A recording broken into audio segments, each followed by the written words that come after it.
हाँ जी, प्यारे बच्चों, कैसे हो सब लोग? तो बेटा उम्मीद करता हूँ कि सभी अच्छे होंगे। प्यारे बच्चों, लास्ट टाइम हम लोग जो बात कर रहे थे, हम लोगों ने बात करी बेटा रिफ्रैक्शन की थ्रू स्फेरिकल सरफेसेस पढ़ लिया था बेटा। उसके बाद हम लोग बात कर चुके थे लेंस मेकर फॉर्मूला की बात कर चुके थे और कुछ क्वेश्चन कर चुके थे बेटा। और उसके बाद हम लोग आज का जो टॉपिक हमारा रहेगा बेटा वो रहेगा प्रिज्म। क्या था बेटा? प्रिज्म। अच्छा, प्रिज्म होता क्या है? अगर मैं आपको बात करूं कि आपने ऐसी शेप कभी देखी हो लैंप के अंदर जो एक ग्लास का कोई ऐसा मटेरियल बना हो, है ना? तो अगर मैं आपको सामने से दिखाने की कोशिश करूं तो आपको कैसा दिखेगा वो मैं आपको बता देता हूं प्यारे बच्चों, है ना, कि ये किस शेप से हम लोगों को दिखता है। देखो, प्रिज्म इस शेप की स्ट्रक्चर होती है बेटा। मान लो ये ग्लास की बनी हुई चीज है। अगर आप इसको सामने से देखेंगे तो ये कौन सा फेस है बेटा? Triangular face. और इसकी बैक साइड देखेंगे तो भी कैसी फेस नजर आएगी बेटा? Triangular face. अगर मैं इसको यहां से देखूं तो ये कौन सा फेस है बेटा? Rectangular face. तो इस टाइप की जो स्ट्रक्चर होती है ना बेटा, देख लो इसको ध्यान से, इसको हम लोग क्या बोलते हैं? प्रिज्म। क्या बोलते हैं बच्चों? प्रिज्म। प्रिज्म क्या हुआ? जिसके दो ट्रायंगुलर फेस हो, एक तो ये वाला, एक इसके बिल्कुल पीछे वाला, जिसके अंदर दो तो क्या हो बच्चों? ट्रायंगुलर फेस हो, और 1 2 3 कैसे हो बेटा? Rectangular face. उस सरफेस को हम लोग क्या बोलते हैं बेटा? प्रिज्म। और यहां से क्या होता है प्यारे बच्चों? यहां से होता है रिफ्रैक्शन। कितने रिफ्रैक्शन होंगे? 2 रिफ्रैक्शन होंगे। अगर मैं इसको सामने से देखूं बच्चों तो ये इस टाइप की शेप लोगों को विजिबल रहेगी। अच्छा, इसको और प्यार से जानने के लिए हम लोग यूं कहें कि आप लोगों ने बचपन के अंदर एक चीज देखी होगी, है ना, या सुना होगा, पढ़ा होगा, 10th क्लास के अंदर भी आपने पढ़ा था कि जब भी हम लोग व्हाइट लाइट इस प्रिज्म प्लेट से पास करवाते हैं ना तो बेटा वो 7 कलर के अंदर डिवाइड हो जाते हैं। और वो कलर कौन कौन से थे बेटा? विबग्योर। कौन कौन से थे? विबग्योर। यानी 7 कलर्स जो थे उनको विबग्योर से याद करा करते थे। आज हम लोग इसके बारे में सारी स्टडी करेंगे बेटा, जो जो चीजें हमारे सिलेबस में है। सबसे पहली बात, इस वाले एंगल को हम लोग नाम देते हैं बेटा एंगल ऑफ प्रिज्म ए। क्या बोला इसको? एंगल ऑफ प्रिज्म ए। हम लोगों ने यहां से एक रे गिराई, ये जो रे गिराई यहां पर मीडियम कैसा था बेटा? N1। और इसके अंदर का मीडियम कैसा था बच्चों? N2। और बाहर का मीडियम वापस से कितना हो जाएगा? N1। और ये जो रे है ना बेटा, रेयर से कहां जा रही है? डेंसर की तरफ। कहां जा रही है बेटा? रेयर से डेंसर की तरफ। जैसे हम लोग इस रे को गिराएंगे तो सबसे पहला काम हमारा था बेटा क्या? नॉर्मल बनाना। तो नॉर्मल बनाने के लिए हम लोगों ने क्या करा?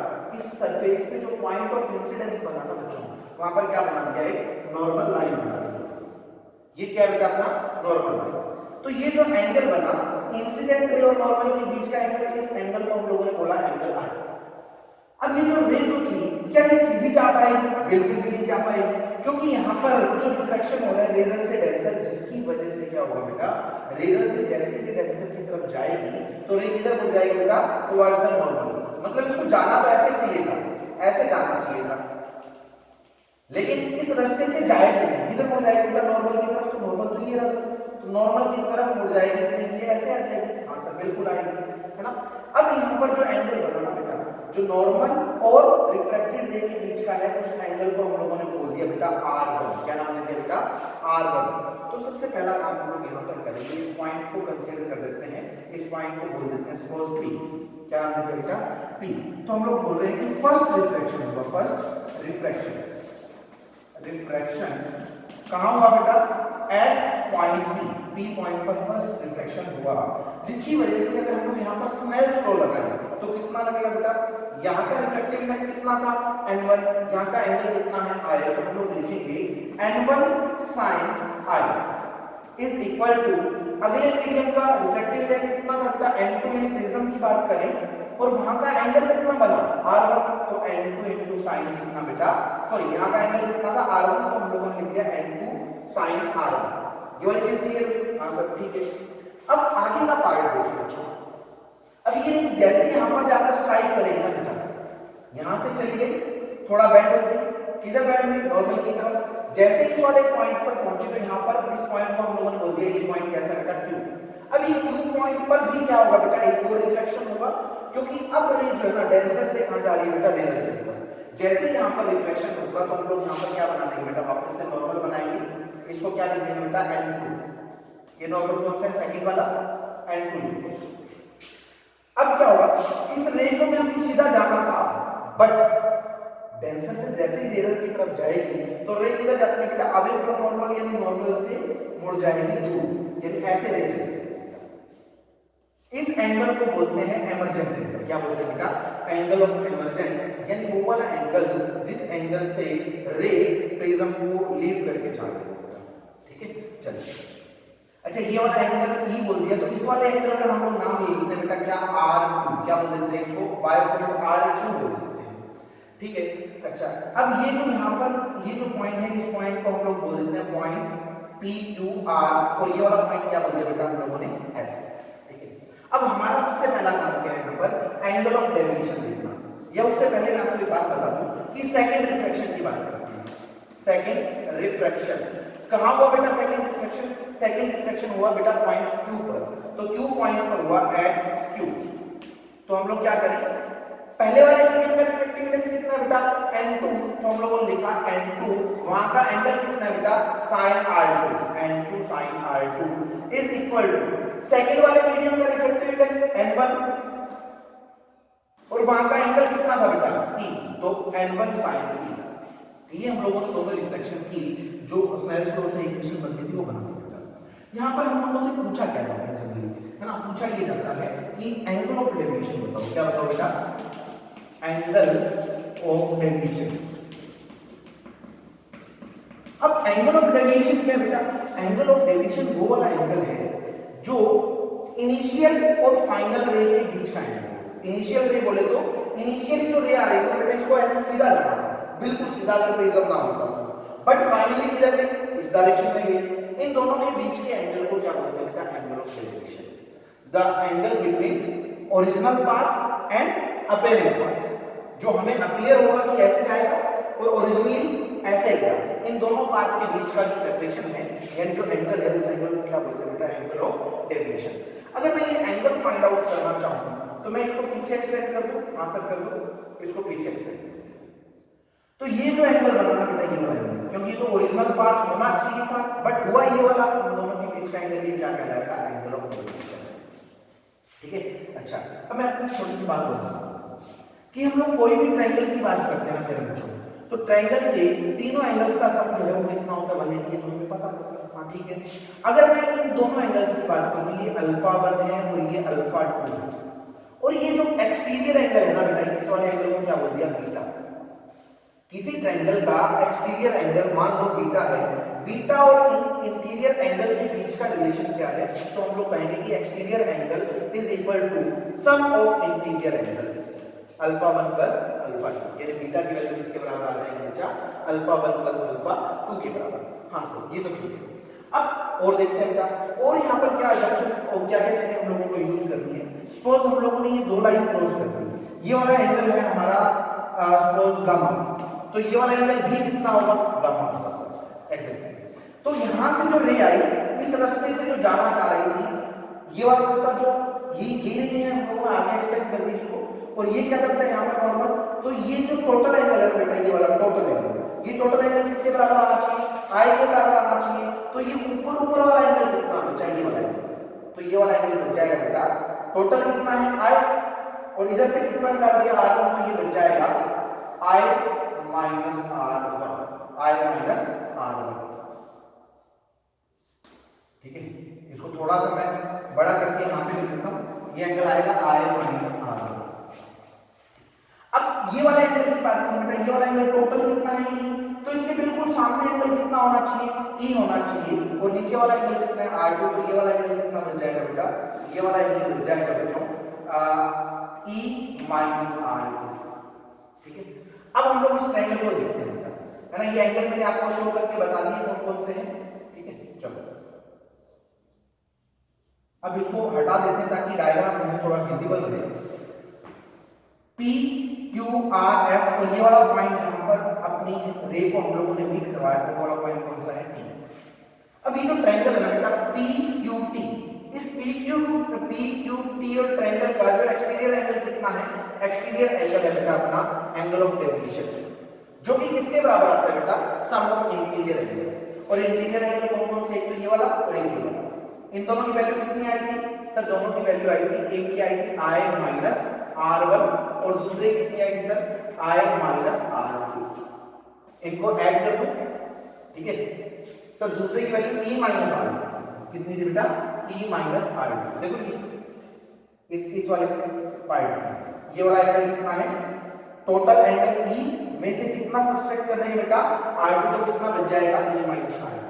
तो ये कितना आया angle of deviation, I plus E minus R1 plus R2, ये एंगल ऑफ डेविएशन की बात है। अब यहां तक तो ठीक था, हमें क्या पूछा जाता है, जनरली एंगल ऑफ डेविएशन पूछा जाता है, जो कि हम लोगों ने यहां से फाइंड आउट करके बता दिया। अब इसके अंदर आगे हम लोगों को एंगल ऑफ प्रिज्म का यूज करना है। किसका यूज करना है बेटा, एंगल ऑफ प्रिज्म का। और एंगल ऑफ प्रिज्म कितना, ए। अगर मैं क्वाड्रिलेटरल ले लूं बेटा, ये वाला, इसका नाम देते हैं, ये वाला एस था, ये वाला पी, ये वाला आर और ये वाला क्यू। अगर मैं पी पॉइंट पर बात करूं तो पी पॉइंट पर हम लोगों ने क्या बना रखा है बेटा, नॉर्मल बना रखा है, नॉर्मल लाइन। और नॉर्मल कितने एंगल पर होता है, ऑब्वियसली सर 90 के एंगल पर होगा, ये 90, और ये वाला एंगल भी कितना हुआ 90। और ये जो एस है ना बेटा, एस क्या है, एस है आपका एंगल ऑफ प्रिज्म, और इसकी वैल्यू कितनी है बेटा, ए। अगर हमें एंगल आर की वैल्यू और पता चल जाए तो बहुत अच्छा होगा बेटा। आर कहां से फाइंड आउट करेंगे बेटा, पी क्यू आर। इस एंगल को देखो, यहां पर दो एंगल तो हमें पता है, एक तो R1 और दूसरा कितना बेटा R2, और तीसरा एंगल कितना है R। इन तीनों का सम किसके बराबर होगा, इन किसी भी ट्रायंगल की बात करें तो कोई तीनों एंगल्स का सम जो होगा ना बेटा, वो किसके बराबर होता है, 180 के बराबर। तो मैं यहां पर लिखता हूं बेटा R1 plus R2 plus angle R is equal to कितना 180। तो यहां से एंगल R की वैल्यू कितनी आ जाएगी बेटा, 180 माइनस R1 प्लस R2, ठीक है। हाँ सर, अब यहां से एंगल R हमें पता चल गया बेटा, और ये तीनों एंगल हम लोगों को पहले से पता थे। और क्वाड्रिलेटरल की बात करें तो वहां पर चारों एंगल्स का सम किसके बराबर होता है बेटा, 360 के बराबर, यानी angle A plus 90 plus angle R की वैल्यू कितनी आई, R आया बेटा 180 minus R1 plus R2 plus last वाला एंगल कौन सा था बेटा, क्यू। और क्यू कितना है बेटा, क्यू भी 90 डिग्री। इन सभी का सम किसके बराबर आएगा बेटा, 360 के बराबर, ठीक है। चलो कुछ नहीं है बेटा, बेसिक मैथ्स हम लोगों को यहां पर अप्लाई करना है, और कोई हार्ड एंड फास्ट यहां पर कोई रूल्स नहीं है। ये 90 और ये 90 180 और ये 180 कितना हो जाएगा बेटा 360, और उस साइड भी इक्वल टू के उधर भी कितना है 360, तो कैंसिल आउट हो जाएंगे। तो बचेगा क्या, बचेगा a minus R1 plus R2 is equal to 0। तो a की वैल्यू कितनी आई बेटा, R1 प्लस R2। एक ये टर्म जो है ये हमारी इंपॉर्टेंट है, a कितना आ गया R1 प्लस R2। अभी करेंगे क्या, हमें एंगल ऑफ डेविएशन निकालना था, तो एंगल ऑफ डेविएशन की वैल्यू कितनी आ जाएगी बच्चा, I plus E minus R1 plus R2 को क्या लिख सकते हैं बेटा, a। तो आप एंगल ऑफ डेविएशन को ऐसे भी रिप्रेजेंट कर सकते हैं, कितना करता है angle of deviation, I plus E minus a। Got it बेटा। यहां तक अगर आपको कुछ चीज पूछनी हो तो आप मेरे को कमेंट करके बता सकते हैं बेटा, है ना, मैं उसको थोड़ा सा क्लियर कर दूंगा। आगे चलते हैं, इससे आगे का पार्ट क्या है, मैं इसको साफ कर रहा हूं बेटा ध्यान से। आगे क्या करना था, हमें मिनिमम डेविएशन की बात करनी थी। क्या था, minimum deviation, minimum deviation. Minimum deviation का मतलब ये जो एंगल है ना, एंगल ऑफ डेविएशन ये मिनिमम है। और मिनिमम कब होता है, एक्सपेरिमेंटली फाउंड आउट किया गया कि जब एंगल I और एंगल E इक्वल हो जाएंगे तब जो एंगल ऑफ डेविएशन आएगा बेटा वो कैसा आएगा, मिनिमम। मैं फिर से रिपीट कर दूं, एक्सपेरिमेंटली ये फाइंड आउट किया गया कि जब एंगल I और एंगल E यानी एंगल ऑफ इंसिडेंस और एंगल ऑफ एमर्जेंट इक्वल आ जाएंगे बच्चों, तब एंगल ऑफ डेविएशन कैसा आता था, अपना मिनिमम आता था, ठीक है। चलो इसको लेके आगे चलते हैं बेटा। अब फॉर मिनिमम डेविएशन, मैं फिर मिनिमम डेविएशन की बात कर रहा हूं। कंडीशन क्या लगाई मिनिमम डेविएशन के लिए, I और E कैसे होने चाहिए, इक्वल होने चाहिए। तो मिनिमम के लिए हम लोगों ने लिखा कितना आएगा, देखो डेविएशन का फॉर्मूला तो हमारे पास था, I plus E minus a, यानी लिखा I plus E minus a। अब I और E दोनों कैसे बेटा इक्वल, तो E की जगह मैं क्या पुट कर सकता हूँ, E की जगह मैं पुट कर सकता हूँ I, तो मिनिमम डेविएशन कितना आ जाएगा बेटा 2I माइनस A, इसकी वैल्यू आ जाएगी 2I माइनस A। ठीक है बच्चों, चलो आगे चलते हैं। आगे और इसको कैसे क्वेश्चन कैसे पूछे जाते हैं उससे रिलेटेड हम लोग और बात करें। अगर मैं मिनिमम डेविएशन की बात करूं यहां पर, देखो ऊपर वाला पार्ट तो हमारा हो गया था किसके लिए, जनरल टर्म के लिए। अब मैं मिनिमम डेविएशन की बात कर रहा हूं। मिनिमम डेविएशन के लिए I किसके बराबर होता है बेटा, E के बराबर। तो यहाँ पर I है, यहाँ पर कितना था बेटा E, तो E की जगह क्या कर सकते हैं हम लोग I, तो क्या रिजल्ट बनेगा N2 sin R is equal to N1 sin I की जगह क्या कर दूं, सॉरी E की जगह क्या कर दूं I। ठीक है, चलो अब पहले वाले रिफ्लेक्शन और दूसरे वाले रिफ्लेक्शन की इक्वेशन देखो। यहाँ पर कितना बेटा N1 sin I और इधर भी कितना है N1 sin I, तो ये वाली दोनों टर्म इक्वल नहीं होगी क्या, बिल्कुल होगी सर। तो ये वाली टर्म और ये वाली टर्म कैसे हो जाएगी इक्वल, दोनों इक्वेशन से N1 और N1 कैंसिल आउट हो जाएगा बेटा। यहां से हमें पता चलेगा कि N2 sin R1 is equal to N2 sin R2, ये R2 N2 से N2 कैंसिल आउट, तो R2 किसके बराबर आ गया बेटा R1 के। ये किसकी बात कर रहे हैं बच्चा, ये बात कर रहे हैं मिनिमम डेविएशन के लिए, है ना। और हमें पता है कि A की वैल्यू कितनी होती है, A होता है R1 प्लस R2, और मिनिमम डेविएशन के लिए R1 और R2 की वैल्यू कैसे होती है बेटा इक्वल होती है। तो इसको मैं क्या लिख सकता हूं R1 प्लस R2 की जगह क्या लिख दूं बेटा वापस से R1, यानी A कितना आ जाएगा बेटा 2R1, यहां से R1 की वैल्यू कितनी आ जाएगी A/2। ठीक है, ये क्यों कर रहे हैं सर, ये डेरिवेशन आपकी बच्चा पूछा है, ठीक है, और बड़ी इंपॉर्टेंट है, याद रखनी है। और जो फाइनल रिजल्ट आएगा उससे रिलेटेड हम लोगों से क्वेश्चन भी पूछ सकते हैं। ठीक है, चलो अब हम लोग वापस से क्या करते हैं बेटा स्नेल्स लॉ अप्लाई करते हैं। कौन सी इक्वेशन यूज करेंगे, ये वाली। फर्स्ट जो रिफ्लेक्शन हुआ था क्या N1 sin I is equal to N2 sin R1, देखा है यहाँ पर N1 sin I is equal to N2 sin R1, ये फर्स्ट इक्वेशन बात कर ली हमने। कौन सी इक्वेशन बेटा, refraction at point P। sin I की जगह क्या लिख सकता हूं बच्चों, देखो I की जगह क्या लिख सकता हूं, यहां से क्या मैं लिख दूं कि 2I जो है वो किसके बराबर आ जाएगा बेटा मिनिमम डेविएशन प्लस A के बराबर।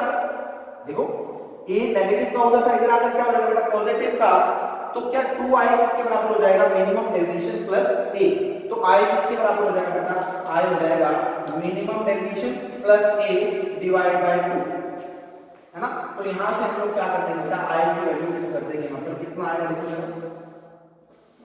Minimum deviation plus A by 2 is equal to N2 sin R, R1 को कितना लिख सकते हैं बेटा A की टर्म में, A की टर्म में लिख सकते हैं बेटा A/2, कितना लिख सकते हैं A/2। तो यहाँ पर हमें क्या करना था, साइन के साथ कुछ करना था, तो क्या लिखा साइन R1 की जगह क्या कर दिया A/2।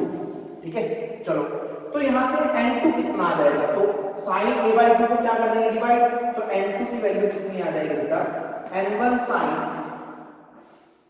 Minimum deviation plus A/2 divide by N2 sin A/2। ये हमारा रिजल्ट आपको याद रखना पड़ेगा। ये थी बात बेटा किसकी, प्रिज्म की। तो मैं फिर से एक बार दिखा दूं कि प्रिज्म के अंदर क्या था, मोटी मोटी बात, रे ऐसे जाने चाहिए थी, बट यहाँ पर रिफ्लेक्शन हुआ, नॉर्मल बनाया, रे किधर गई टुवर्ड्स द नॉर्मल, क्यों गई, क्योंकि रे कहां से कहां जा रही है रिवर्स से टेंशन।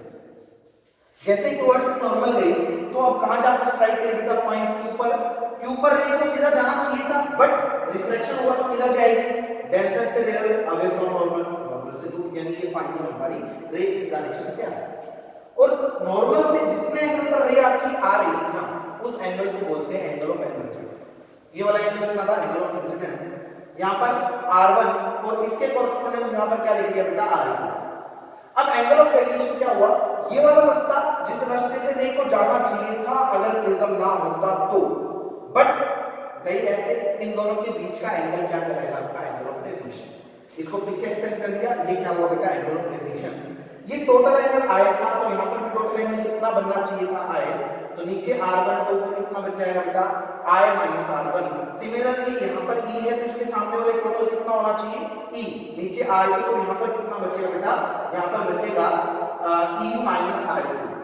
ये दोनों जो एंगल्स है ना बेटा, ये पैरेलल के इंटीरियर एंगल है और इनका सम किसके बराबर आएगा, एक्सटीरियर एंगल के बराबर। इन दोनों का सम किसके बराबर कर दिया बेटा, एंगल ऑफ डेरिवेशन।